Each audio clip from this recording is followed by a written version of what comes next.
Ce matin, je voudrais nous parler de comment devenir un expert dans nos différents domaines. Déjà là, quand je parle avec le mot expert, on a déjà une réaction qui se fait. Pourquoi la réaction? C'est parce que la plupart des gens sont moyens ou médiocres dans leur domaine. Pour être honnête avec vous, la plupart des gens dans les différents emplois, là, ils ont atteint le maximum pour eux qu'ils devraient atteindre, puis après ça, cruise control. Ils font juste ce qu'il faut pour ne pas être renvoyés. Mais quand on est entrepreneur, il faut idéalement éviter d'avoir cette attitude-là, parce que là, vous êtes votre propre chef. Puis dans la vie, la bonne chose, c'est qu'on commence tous par être absolument médiocre. Vous savez, quand on est bébé, là, on ne sert à rien. On a une petite affaire qui fait pleurer, puis ça ne fout rien. Ça ne paye pas de taxes, ça n'aide pas avec la vaisselle, ça ne fout absolument rien. Ça fait que manger, chier, puis pleurer. On commence à niveau zéro, on ne sait rien faire. Graduellement, on commence à être mauvais à ramper. Puis graduellement, on commence à être bon à ramper. Puis tranquillement, on commence à être mauvais à faire les premiers pas. Puis graduellement, on commence à être bon. Puis à un moment donné, on est tellement bon qu'on est capable de courir. À un moment donné, on peut marcher avec équilibre sur nos deux pieds. Il y en a qui sont capables de le faire sur les, je sais pas. Puis il y en a qui vont faire, you know. C'est ça, c'est que marcher. À un moment donné, ça se développe, ça devient de la danse. Fait que les gens peuvent emmener leurs habiletés à un niveau tel qu'ils deviennent des experts dans le domaine.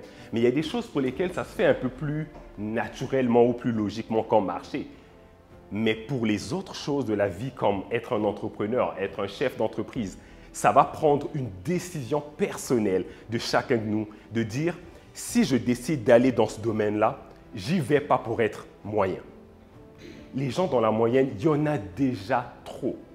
Puis la moyenne, c'est difficile de s'en sortir parce que la plupart des gens sont là. Puis on peut le prouver dans la vraie vie.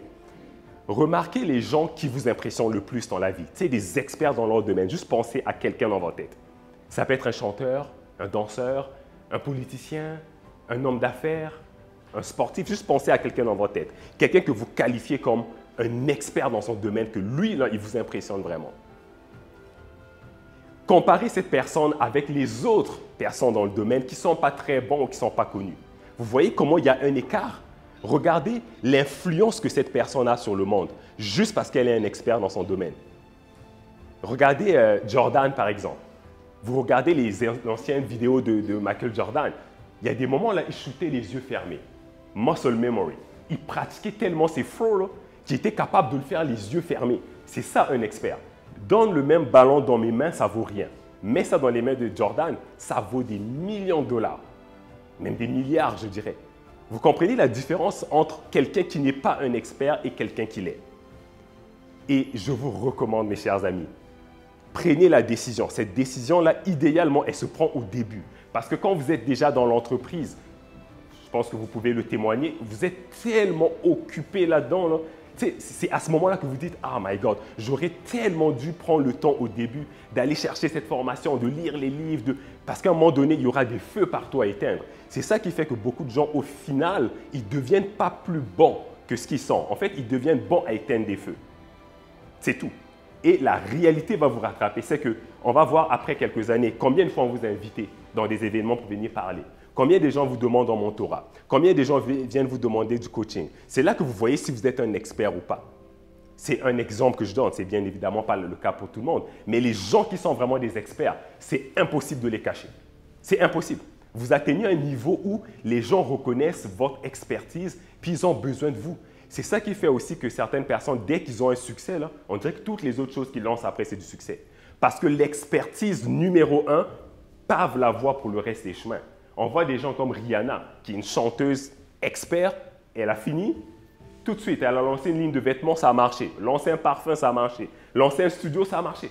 Parce qu'elle est devenue experte en un. Maintenant, nous, l'erreur qu'on fait, c'est qu'on n'est même pas bon dans notre domaine, puis on pense qu'on va lancer une compagnie là, une autre ici, puis un autre projet là. C'est comme, on te connaît pourquoi, tu es reconnu pourquoi pour commencer. Commence par un, puis tu verras après. Les autres fois, je vous racontais des histoires. Aujourd'hui, je ne veux pas vous raconter une histoire, mais je vais vous donner une analogie. Pensez à ça. Selon vous, avec votre propre opinion, votre propre expérience de la vie, quelle est, selon vous, la recette pour devenir un expert? Chacun de nous doit avoir son espèce de propre définition ou propre méthodologie dans la tête. Je vous présente la mienne pour juste illustrer le point. Comment moi j'ai fini par comprendre ça, puis selon moi, comment tu deviens un expert, l'analogie que je peux vous donner, c'est la différence entre un homme, une personne qui sait tirer avec une arme et un sniper. Pensez à ça 2 secondes. Une personne qui sait tirer, OK, il y a une cible là dans la foule, là, il y a plein de bars, des cafés, des restos. OK, il faut que tu atteignes la cible. Une personne qui sait tirer, là, il se met à tirer partout, là, le gun va partout, il y a des balles, tout le monde est couché, les gens jump, les vitres sont cassées, il y a des trous sur tous les murs. Check le sniper. Ça fait 2 heures qu'il était là-haut, tranquille, couché par terre. OK, vent sud-ouest, parfait, température, tout est beau. Quand il va tirer, là, une shot, boum, la cible est à terre. Pas de dégâts, il y a des gens qui étaient à côté qui buvaient, ils n'ont même pas su que quelqu'un s'est fait tirer à côté. Vous voyez la différence entre les deux? Puis ramenez ça dans l'entrepreneuriat. Vous allez voir, il y a des tonnes et des tonnes d'entrepreneurs qui font ça. Ils se lèvent le matin, là, ils tirent surtout, parce qu'il y a des feux partout. Il va sur les réseaux sociaux, il ouvre les dossiers, ils envoient les courriels, il fait des vidéos, il court. À la fin de la journée, là, oh my God, oh je suis stressé, oh je suis fatigué, tu es épuisé. Un sniper, il est devenu tellement bon, là, il se lève le matin, ça, ce n'est pas nécessaire, ça, voici ce qu'on va faire, ça, voici l'étape 2, on lève cette partie-ci, boum. Il y a une grosse différence, même dans l'exécution. Le travail est complètement différent. Ça ne veut pas dire qu'il n'y a pas plus de travail, mais ça veut simplement dire qu'il y a une précision chirurgicale. Quand il prend le ballon, quand il shoot, là, il peut déjà regarder ailleurs. Ça va rentrer, c'est clair et net. He knows where it's going. Puis bien évidemment, je suis métaphorique ici, je suis philosophique ici, pour vous aider à visualiser comment votre vie serait si vous devenez un expert. Toutes les portes que ça vous emmènerait, toutes les opportunités que ça va vous donner. Regardez les artistes, là. Ils deviennent super célèbres et tout le monde court après. Viens, on va créer des chaussures avec ton nom, on va créer des vêtements. Ce n'est même pas eux qui cherchent. Ils sont chez eux à la maison, tout le monde frappe à la porte. On veut une entrevue, on veut faire un livre avec toi, on veut ceci et cela. Mais c'est parce qu'ils ont atteint un niveau où les gens les perçoivent comme des professionnels ou comme des experts dans leur domaine. Je termine avec ceci. Je nous encourage à tous vouloir aller aspirer à devenir un expert. Vous vous rappelez quand j'ai commencé avec l'exemple de quand on est bébé, on est mauvais. On est pourri, on ne sert à rien. Mais graduellement, vous avez vu comment on a développé nos habiletés. Aujourd'hui, on est capable de marcher les yeux fermés. On est capable de garder un certain équilibre. Tu sais, on ne marche plus comme « Ok, ce matin, je ne me rappelle plus comment marcher ». On est rendu bon. Ce que ça veut dire, c'est que même si vous ne vous considérez pas comme un expert dans votre domaine, who cares? Vous aussi, vous êtes encore au niveau bébé. Vous avez le droit d'être bébé. Là où vous n'avez pas le droit, c'est de rester bébé longtemps. Vous savez, les chaises de l'école primaire, là, la raison pourquoi ils sont faits petits, c'est parce qu'il faut que tu gradues. Tu ne restes pas là jusqu'à 17 ans. Tu ne vas pas fitter. C'est un petit banc. Il est tout petit. C'est fait pour ça. Donc, ce que vous ne devez pas faire, c'est de rester au même niveau dans 4 ans, dans 10 ans, dans 18 ans. Mais c'est possible à tout le monde. Tout le monde peut développer cette habileté d'être expert, ne fût-ce que dans une chose. Et si vous êtes devenu un expert là-dedans, vous pouvez devenir dans 2. Vous pouvez rajouter un 2e talent, et dans 3, et dans 4. Et on connaît beaucoup de gens comme ça, qui ont plein d'habiletés. Ils sont capables. Regardez Guillaume Lepage. Il peut être producteur, il peut être journaliste, il peut être un acteur, il peut être un réalisateur, etc.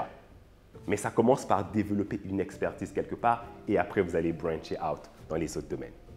Je vous remercie, je vous souhaite un bon succès et je vous souhaite de devenir des experts. Merci.